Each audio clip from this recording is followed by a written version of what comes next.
As we continue to observe Campaign Strategy 2020 through these discussions, I do want to highlight that the urban and rural divide is not a recent phenomena, right? So it's a reality that is a product of very entrenched systemic gaps that we find in our communities around areas of economic, social, and political access.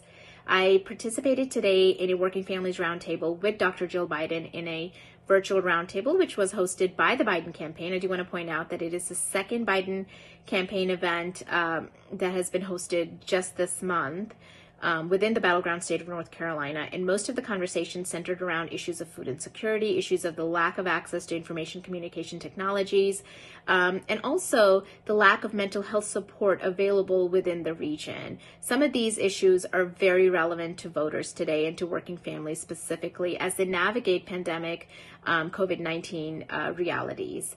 So what does that mean for voters remains to be seen, right? So will campaigns be able to connect with some of these issues that are very important to voters right now remains to be seen. I do want to point out that, the systems and processes in place that we had are, no longer relevant to families today for this specific election 2020. We find ourselves in this, kind of a very unique challenge where each family is having to reimagine what systems and processes mean and look for them. For example, what does education look like for certain families?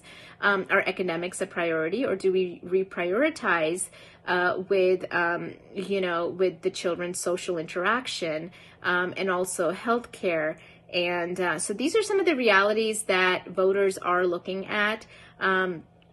Whether campaigns are going to be able to connect with these voters remains to be seen.